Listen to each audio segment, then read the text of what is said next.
Welcome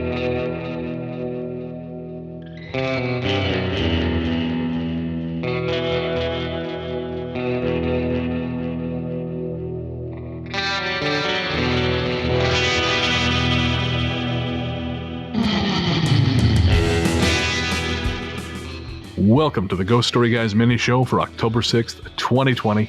I'm Brennan Storr. I'm Ian Gibbs. This is the show where we answer your calls, texts, and emails to find out what's going on with you. And I'm really still trying to figure out a great opening for these mini shows, Ian. I am struggling. I think this works. I think this works. Yeah. Okay, we'll go with that. How are you? I'm fine. Yes. Well, I guess given the day you've had, that's about the best we can expect. It was a bit of a long and painful day, but that's okay. Now I'm here chatting with you, so things are looking up. Yes, I'm excited. I love doing these mini shows, and we just got off the live show for $10 patrons and up. We do that once a month, and it was you, me, and Sarah hanging out, talking about, of all things, our favorite takeout food and young adult novels. Yes, and how horrible Edmonton is. Well, that was a theme. I mean, I'm just saying. I would say for 1/3 of us on the call, that was a theme. It was an overarching theme. For 1/3 of the call, and of course now you have to engage in a fist fight with one of our patrons, but that's another conversation. I can take her. I don't know that you can. Is she pretty tough? But she's from Edmonton. Well, there you go. She probably is to rushed about her own oil well every morning. Oh, Jesus Christ. Moving on. As for me, just before the live show started, I picked up my new computer, which I'm very, very excited about because I will be using it for editing. Nice. And I have been using, prior to this, I've been using my laptop, and it's about 5 years old. Right. And it's great, but it was definitely starting to slow down when I had to do any kind of editing for the show. Well, and 38 gigs of porn will do that to any computer. You got to be realistic. See, now this is an example of how little you know about computers, because that ain't that much. Or is it? I don't know. Listeners, you tell me. Or maybe don't. Is that excessive with my extra external hard drives? I don't know. I don't think so. Not if it's all 4K. I mean, that 60 frames per second. You need the resolution, Ian. Oh, I don't want to get into it here on air, but it's all about the storytelling for me. Oh, God help us. I realized at one point when I was single, in my single days, that I was watching too much pornography when I recognized furniture in different settings. Oh my God. Yeah, that's a big warning sign. I was like, oh, hey, they're shooting there again in that house. Interesting. I wonder if they rent the house or if someone owns it. Okay, no, this is too much. Yeah. I should go meet humans. I should go and take a walk or something. Yeah. Anyways, moving on from uncomfortable revelations about us. Of course, on the mini show, we answer emails, your calls, your text messages, all that fun stuff. And so we're going to get right to it, starting with listener mail. Our courteous and efficient staff is on call 24 hours a day to serve all your supernatural elimination needs. We're ready to believe you. All right. Our first message, this is a tough one. Our first message is from Doug. And Doug says, a great number 94 podcast, guys. A question, though. At one point, Brennan said something like Richard Dawkins back when anybody cared. And Doug says, I'm a fan of his skepticism as well as your belief and experiences. So what is behind the remark? Maybe his political rants or his interview with Darren Brown, of whom I'm also a fan? So, Doug, there are two answers. One is short, one is long. I'll give you the short one first. And that was just me being kind of a shit. The longer answer is that when I first got into skepticism, I was a lot younger. And Dawkins was the first guy I found.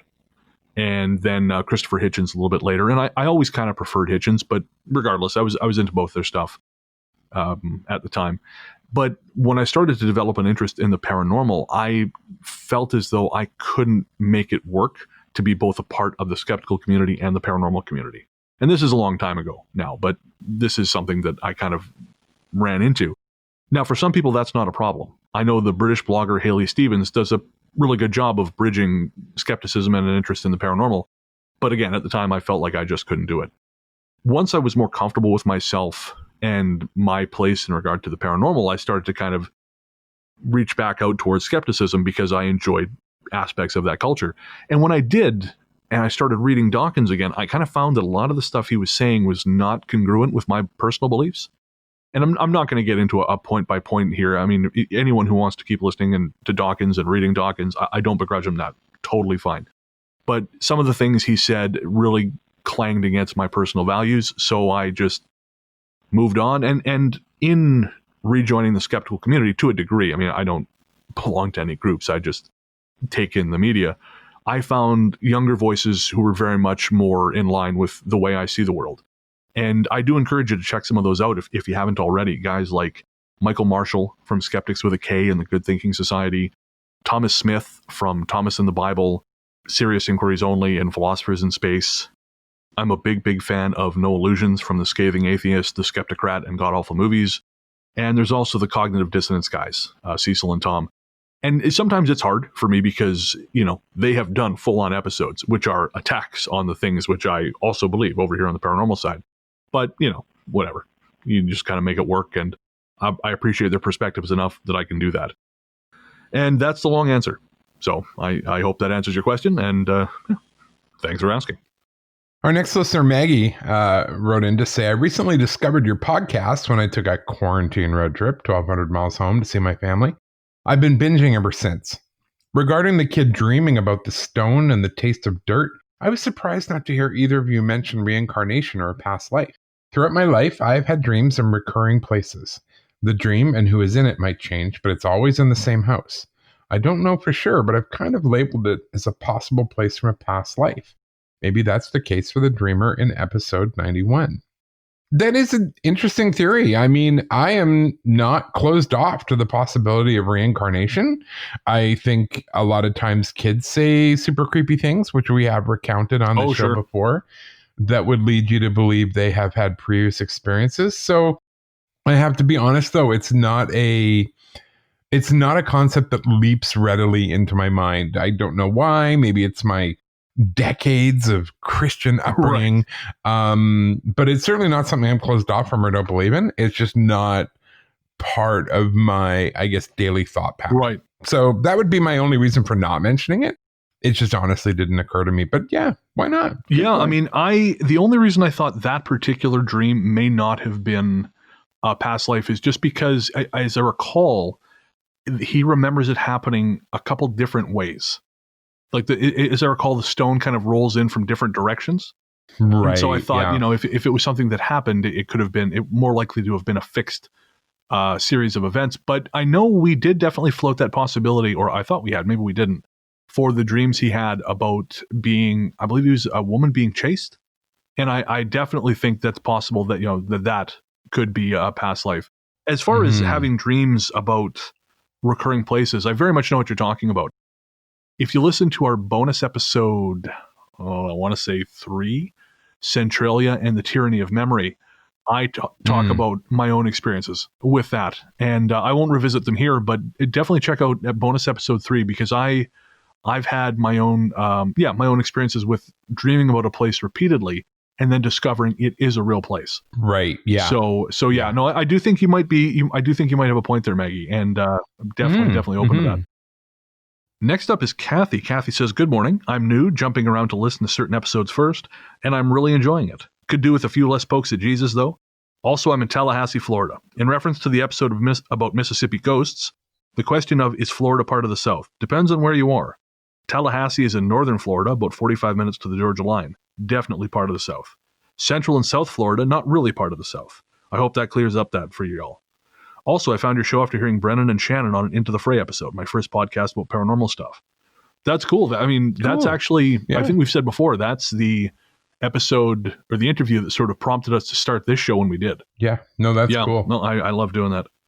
So thank you very much, Kathy. You've cleared that up. And that, I understand what you're saying. That makes sense. Southern Florida is not necessarily the South, but the parts that line up with Georgia. Yep, I get it. Our next listener, Maggie Bell, and Maggie sent in stories we'll be sharing on episode 95. Maggie Bell here, writing to you from Texas. I'm sitting here in my bedroom fighting off panic.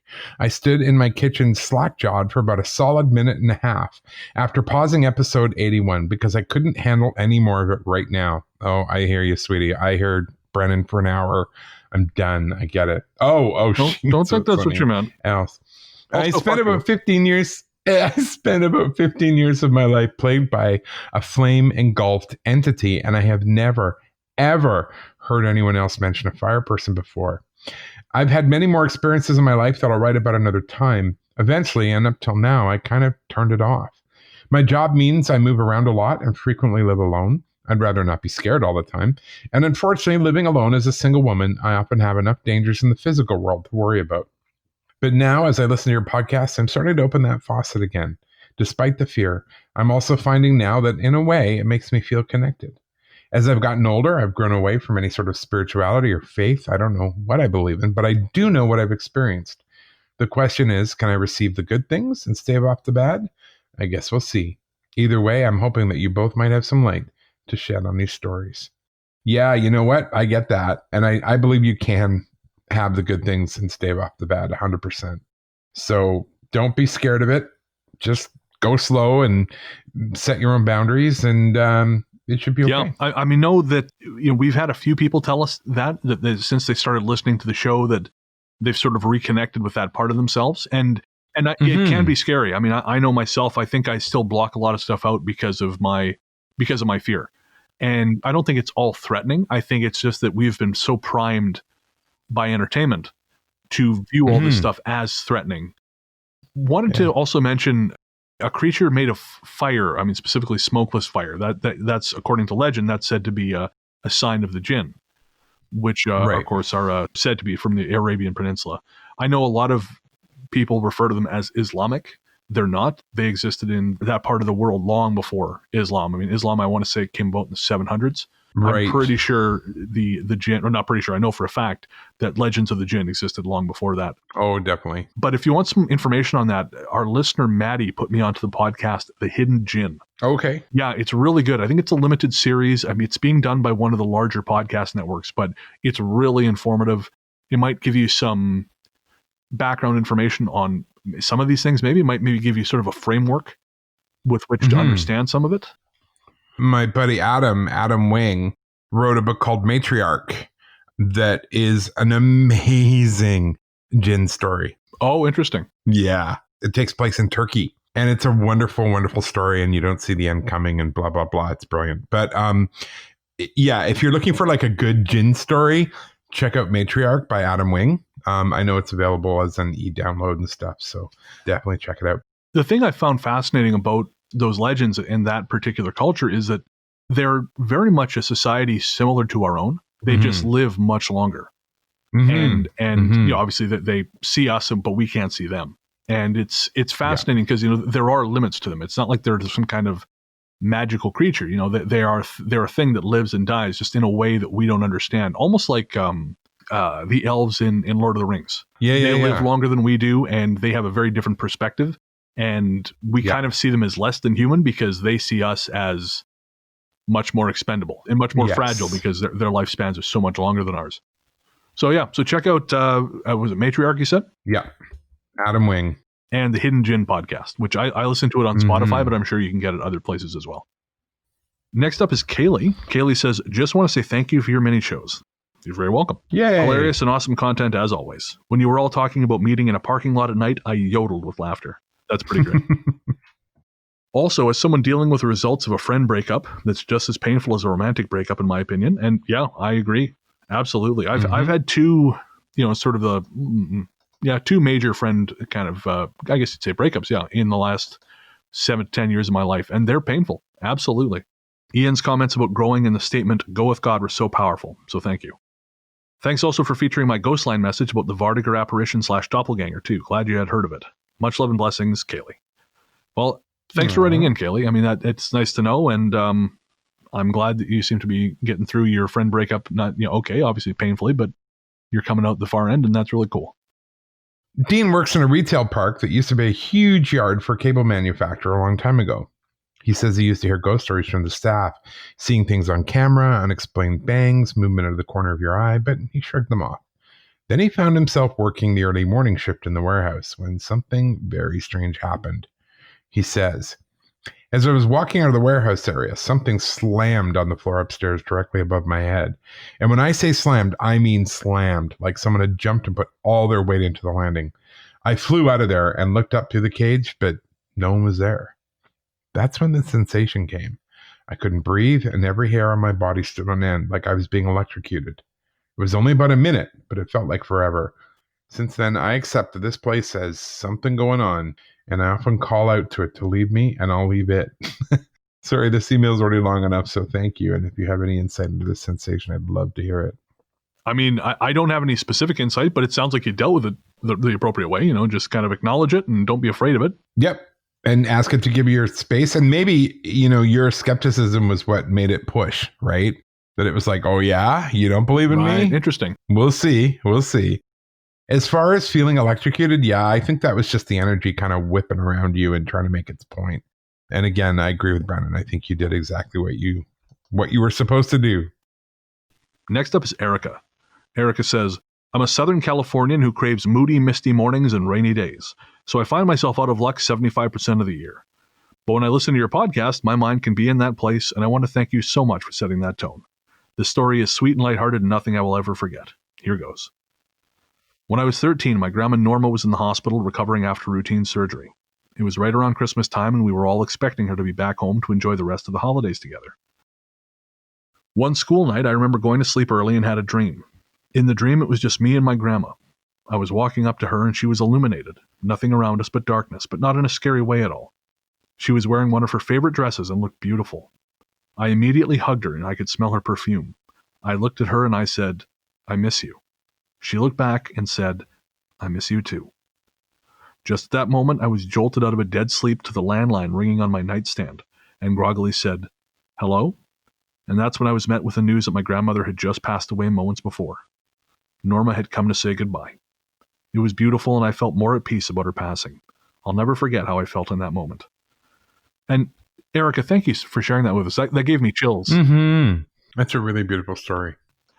Our next listener, Heather, sent in a lovely message. Hello from Texas. I am way late in sending this story since I only recently found your podcast, but here goes. When I was 18 and pretty reckless, a friend and I decided to make our own Ouija board and call up our spirit guides. Imagine our confusion when not only did my spirit guide come through, but he repeatedly spelled out the word mother, moved the planchette to point at my stomach, and then to the word goodbye, until we gave up playing. I had no clue I might be pregnant, so my friend wouldn't have been able to know either, and I didn't put two and two together until several weeks later when I was looking at those two little lines on the pregnancy test. I never picked up a Ouija board again, and I later gave birth to a healthy baby boy who will be 13 this year. I do, however, still make contact with my spirit guide, who's quite annoyed that I was stupid enough to put myself and my, at the time, unborn child at risk like that. Yeah, that's some pretty definitive, clear evidence that the Ouija board was working. I would be so mad. It's so, I know the Ouija board didn't get me pregnant, but still, I would just be pissed. You got it. Yeah, I can just see it. You playing with the Ouija board. Nathaniel and Kiki say hi. And I immediately jump out a window. They're coming for you. They will join you in the living room. Yeah, okay, that figures. The only way I'll ever have children is if they manifest from the ether. There you go. Hungering for my blood. Okay, let's make. I bet there's a incantation or something we can work out. Let's hope no one ever finds out. On the subject of a Ouija board, I had a message from one of our listeners, Alexis, via Instagram, and she was asking if I ever owned one. And no, never. No, me neither. No, and nope. She said, how'd she put it? She said, I never thought about a board game made by Parker Brothers that you can buy at Target could really do much of anything. But listening to all the stories on your show, I'm starting to change my mind. And I actually think it's a bit of a popular misconception that it originated with Parker Brothers. I feel like like the divination, that particular divination tool is older, but it kind of because they were the ones who kind of copyrighted it. It's kind of funny too. She followed up, and basically what happened is she sent the wrong message. But Alexis, I'm sorry, I'm going to mention this on the show because we're recording. She said, "Now my body is like, where's all the carbs?" Oh shoot, sorry, that was to the wrong person. I said, "Don't worry about it." And she said, "Half of my conversations are about being on keto," and she gave me the emoji with the hand on the face. So yeah, Ian gets it. Oh, I totally get it. You ever want to swap recipes? Let me know. There you go. Man, keto does sound like fun, but I think my heart would explode. Yeah, you really got to watch the whole salt content. Yes, yeah, that just wouldn't go well. Yeah, I did not do that yesterday, and I woke up with my heart pounding in my ears this morning. Oh no! So, yeah. Well, it's a thing. Well, don't die. Jesus. Well, I only have myself to blame. Like, shouldn't eat all that salt, idiot. That doesn't make it better, though. No. Next up is Hannah. Hannah says, just want to start off by saying I love your podcast. It brings a smile to my face when a new episode pops up. Oh, we're really happy to hear that, Hannah. You make me laugh, and I enjoy just listening to you both insult each other. True bromance there, chaps. I don't know how to feel about that, but okay. I have, however, had to stop listening at night. My house coat on the door is starting to freak me out. So I have a nice dream story for you. Bit of context first. I am an identical twin to my sister, who unfortunately was born with cerebral palsy. The twin-to-twin connection worked wonders for helping my sister communicate. Sadly, not long after our 21st birthday, she passed away from a few complications. Now, I've never been a religious person, but the dream I had a week or so after her passing made me question a lot. The dream started with my sister sitting in our living room, in her wheelchair, dead.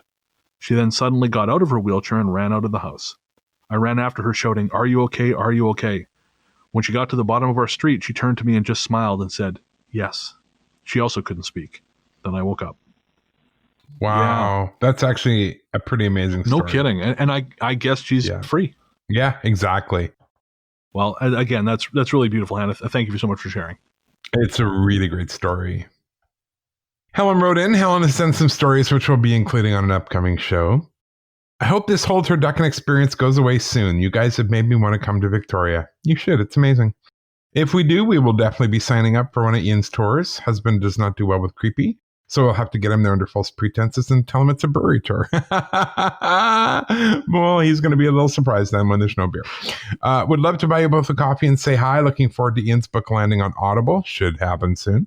I've already listened to Brennan's, and I love the special Christmas episode you did last year. Are you planning another? For radio play inspiration, I highly recommend listening to Whisperer in the Darkness, adapted for radio by BBC Radio 4. Yes, it's an H.P. Lovecraft adaptation, but it's been really modernized and is a great listen. Thank you, Helen. That is good to hear. I will check that out. I do like Lovecraft. I really did enjoy doing the Christmas episodes, though. And I loved how you worked your magic and turned them into what they became, because it was fun to do. It was fun to listen to. It may actually be the only episode I've ever listened to all the way through. It's definitely the only one I've listened to multiple times. Okay, there you go. Although and were you happy with it, or did you just obsess like you do and be like, "Oh, I should have changed that"? I'm really happy with the first story, The Nightwire. That with the one where you were narrating and Luke and Anthony did voices. I love that. I truly love that. That's one of the favorite things I've ever made. Yeah, I was pretty excited about that. The one I did, I like it less. It's fine, but my delivery was pretty flat compared to that first one. But in terms of sound design, I'm still very pleased with how it all came together. Yes, for sure. As far as the tours, we do have 7 microbreweries here. That is Helen, true. when you finally get here, if you want me to come on a brewery tour with you, I'll do that too. Well, just get him drunk and then bring him on the ghost tour. That's probably the best thing. That seems to be what most people do, apparently. I don't know. I went on that tour with you on Thursday. They were very well behaved. Well, that's because there were only 2 people. That helps. How many can you have on a tour right now? 10 maximum. Oh, that's actually more than I thought. For some reason, I thought it was 6. No, it's kind of depressing. Yeah, fair. And you were saying on the live show that Halloween's going to be interesting because you guys used to put through 400 people a night. We did. Wow. We did. And now we can only do groups of 10. So I don't know how that's going to work. And a number of our guides have said they won't do them. Really? Yeah. Because of COVID concerns? Yep. Wow. Yep. But we look forward to finally meeting you, Helen. And as soon as Ian's book drops on Audible, we will let you know. And we also have a few brief messages that came through Instagram. Lori says, I love the Artist of the Week posts. They're like a teeny moment of the Largely the Truth show spotted in the wild. That's Thanks, fun. Lori. And if you don't follow us on Instagram, you're missing out because on Instagram and Facebook, every day we post a 15-second preview of a different song. So every week is a different artist. Every weekend is a different artist. And every day is a different track. Because we don't do the featured artists on the main show anymore, really, this allows us to still bring new music to people, still build community with musicians without, theoretically violating copyright. Ritika sent us a beautiful message that we won't read here as it was very personal, but it definitely made both our days. So thank you so much for that. Yeah, Ritika. it was a really, really lovely message. And she said, maybe we'll plan a trip to India one day. And hey, who knows? Once all this is over, I very much doubt I'll want to stay home very long. So fingers crossed. Kat posted a brilliant piece of listener art, which you can find on our Instagram timeline, and I'm going to post it to Facebook probably tomorrow. For some reason, Instagram made it hard to find, and so I actually had to post a video just saying, hey, if you are the artist who posted this thing, please get in touch. And so she did, thankfully. But Another listener, Lily, saw that video and she commented something that made me laugh, and I just have to share it here. She said, "It's bizarre to see your voice coming out of your mouth." You know what? It's bizarre in real life. It's true. Too. Yeah, it doesn't match up. You expect a series of grunts and barks, and then he just starts talking, Okay. and you're like, oh my God, some kind of freakish gutter monster. And there he is, just talking away. So weird. I'm sorry, I cut all that out. What did you say? You know what I said, gutter monster. Finally, Lacey said, the manic laughing gives me life. And Lacey, sometimes it's the only thing keeping us alive too. So we get it. We really do. So thanks to everyone for reaching out, for your messages, your comments, your questions, your gentle criticisms. We love hearing from you guys. If you want to send us a message, a story, or something you want read out on the mini show, send it to ghoststoryguys@gmail.com. You can also find us on Facebook at facebook.com/ghoststoryguys, Instagram at instagram.com/theghoststoryguys, and Twitter at twitter.com/ghoststoryguys. You can also reach us via the Ghost Line at 1-888-588-6920, or you can text us at 925-553-4789. And we will be playing a Ghost Line calls on the next mini show, so I'm looking forward to sharing those. We have some lined up, but that doesn't mean you can't send more. So please do call, and again, you can leave a story or a comment or a question, whatever you like. Next up is a part of the show where I find a way to write off all my horror movie rentals, and that is Better in the Dark.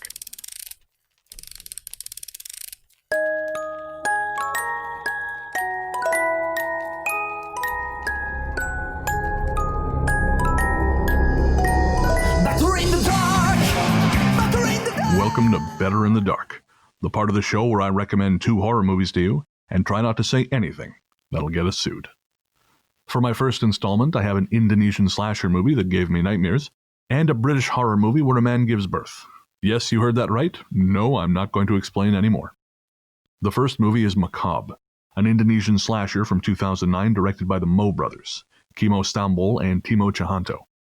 Prior to Macabre, I'd only seen one of their films, 2016's Headshot, and if you're a fan of violent martial arts movies like The Raid, you're going to want to check out Headshot. In fact, I'd rather be talking about Headshot right now because Headshot didn't give me nightmares, but here we are. Come to think of it, Macabre may be the first movie to disturb my sleep this badly since I was a kid and had vivid nightmares about Freddy Krueger coming out from underneath my bed. That is a thing that happened. Macabre is kind of like the Indonesian version of the Texas Chainsaw Massacre, except where TCM's violence was mostly implicit, Macabre is pretty goddamn explicit.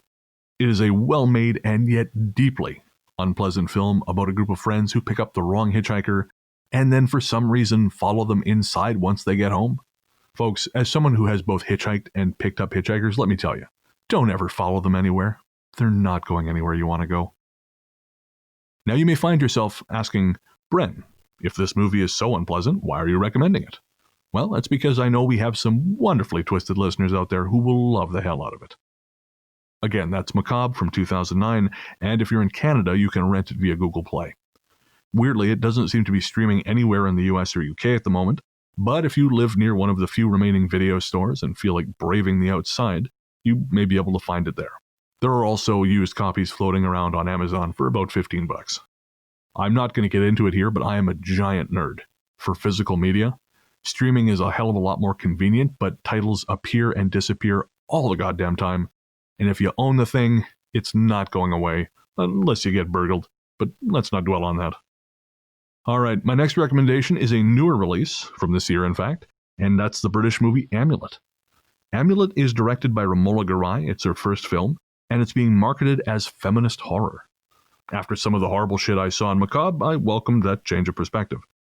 You can roll your eyes all you want, but do most mainstream horror films feature a scene where a man violently gives birth? Yeah, that's what I thought. Is it a dream? A miracle of science? I'm going to leave that particular mystery for you to find out, but know that this is the second movie I saw in a week where a man's dick explodes. This is not a trend I am thrilled about. Whereas Macabre is a pretty high-intensity experience, Amulet is slow and methodical, apart from the dick explosion.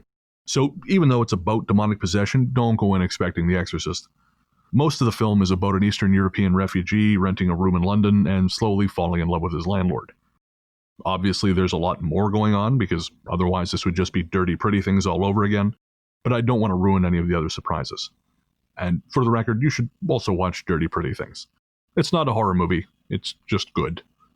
Also, from the title, I realize I should probably say this too, it is not pornography, I promise. Ian made me say that. If you're looking for major scares, Amulet really isn't the movie for you, but it's atmospheric, original, has a little bit of practical creature effects, and Dolores Umbridge makes an appearance as a dodgy nun, so I say check it out. It's available to rent via all the major streaming outlets, Google Play, iTunes, and so on. That's it for now. If you watch one or both of the movies, shoot me a message at ghoststoryguys@gmail.com and let me know what you think. I may read part of your message on the next show. Until then, remember, scary movies are better in the dark. Better in the dark! Better in the dark! And just before we go, it is time for our Ghost Force shoutouts. That's right. Every second episode, we will thank the members of Ghost Force in this section, because you guys are friggin' nuts, and we love you for it. We do. The members of Ghost Force are Anne Ramey, Arwen Simons, Chet, Christopher Kuhns, Colin Gately, Danny Hall, Eric Abel, Fat Sam 415, that seems mean, Hannah Brown, Jackie McFarland, Jeanette Patterson, Jennifer Petty, John Michael Woolhead, Julie Formanek, Just Julie, Karen, Kimberly Henson, Lumpy Rug, Mark Semler, Mary Rose, WW Melanie, Noel Jim, Paul Rowlands, Rebecca Cloutier, Rosemary Tinape, Stephanie, and Tanya Downing. You are the proud, you are the few, you are Ghost Force. Thanks again, guys, for being part of Ghost Force, and thanks to all our patrons. You guys make the show go, and it just means the world to us. If you want to join the team, head on over to patreon.com/ghoststoryguys. That's patreon.com/ghoststoryguys. We have tiers at the $1, $5, $10, $20, and $50 levels. Ghost Force shoutouts will be read on this show every second episode. And to get that, you have to contribute at the Ghost Force level or above, which is $20 or above. And in addition to the shout out at that level, you also get art cards with My Night Photography. You get exclusive sticker, access to the live show, and of course, Ian's smash hit Christian country album, Oh Where of Wonder. All of that and more at patreon.com/ghoststoryguys. And I guess that's going to do it for this mini show. Our theme song, Radio Into the Darkness We Go, the Surfing Dead mix, was composed by Peter of Podzontommusic and performed by Ferre. The first half of the theme for Better in the Dark was composed and performed by our friend Peter of Podzontommusic. And that's going to do it. We'll be back next week with episode 95. And until then, into the darkness we go.